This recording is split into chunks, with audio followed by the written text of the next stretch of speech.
একটি ধর্মনিরপেক্ষ রাষ্ট্রে কখনো কোনো সরকার কোনো মন্দির মসজিদ তৈরি করার জন্য টাকা দিতে পারেন না। যার জন্য দেখবেন রাম মন্দির জাজমেন্টটাও ইজ নট এ প্রেসিডেন্ট। ওটার কোনো মানে নজির হিসেবে ওটা দেখা হয় না। যেতেই পারে, না যাবে কি আছে? কি আশা করেন আপনি দিলীপ ঘোষের কাছ থেকে?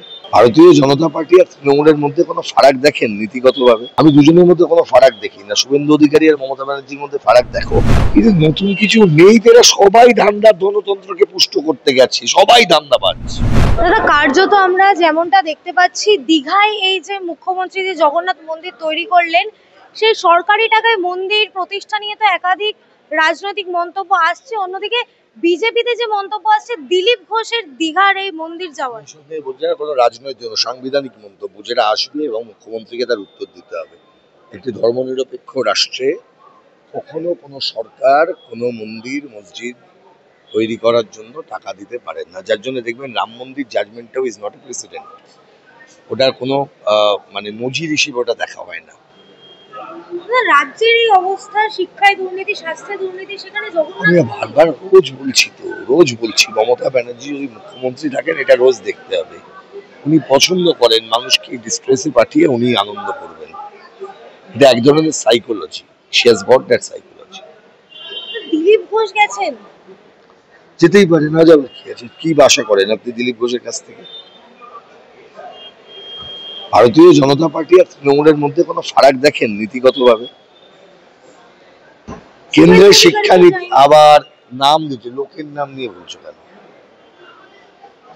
পার্টিটা কি? ভারতীয় জনতা পার্টি। তার মাথায় কি আছে? রাষ্ট্রীয় স্বয়ংসেবক সংঘ। কখনো কেউ যায়, কখনো এ যাবেন, কখনো ও যাবেন। তার দলই তার নামে কটাক্ষ করছে।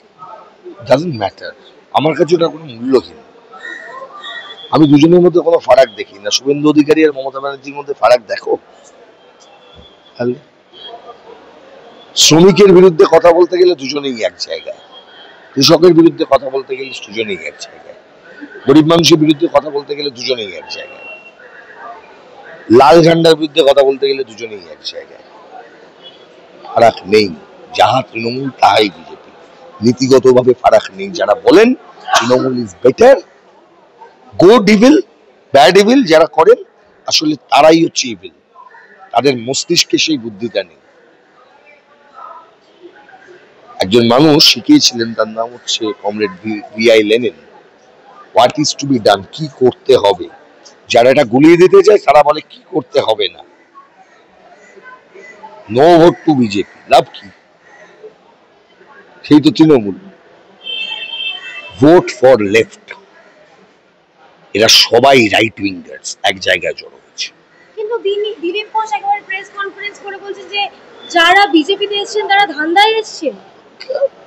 কিন্তু নতুন কিছু নেই, তারা সবাই ধান্দার গণতন্ত্রকে পুষ্ট করতে গেছে, সবাই ধান্দাবাজ। সবাই বলার চেষ্টা করো, সমাজটা দুটো ভাগে বিভক্ত। 80% সম্পদ 20% হাতে, আর 20% 80% মানে 80% লোক 20% সম্পদ নিয়ে বেঁচে আছে। এটাকে ঘোরাতে হবে।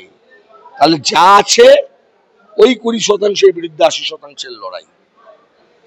কিন্তু সরকারি টাকায় এই যে ফুর্তি করছেন, বিজেপি থেকে পোস্ট ফুর্তি করতে গেছেন, ফুর্তি বিজেপি থেকে পোস্ট করেছে, আবার দিলীপ ঘোষই যাচ্ছে।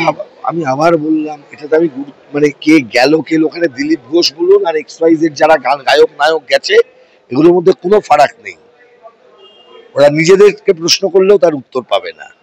কর্তা ভজাদের দল গেছে। একেবারে অভিনেতা দেব বলেছেন যে ধর্ম বিভাজন করছেন আপনারা। আমি তার কাছ থেকে কোনো কিছু শিখবো না। সংবিধানটা পড়াশোনা করে শিখেছি, এখনো চেষ্টা করি শিখবার। আদালতে মামলা করে অনেকের কাছ থেকে শিখেছি। কোনো অভিনেত্রীর কাছ থেকে সংবিধান শিখবো না। আমাকে তৃণমূল কংগ্রেসের আইনজীবী নেতাদের মধ্যে কেউ যদি কিছু দুটো কথা বলেন সেটা শুনবো। আমি কোনো ওই যাদের নাম বলছেন তাদের কাছ থেকে সংবিধান শিখবো না। ধন্যবাদ।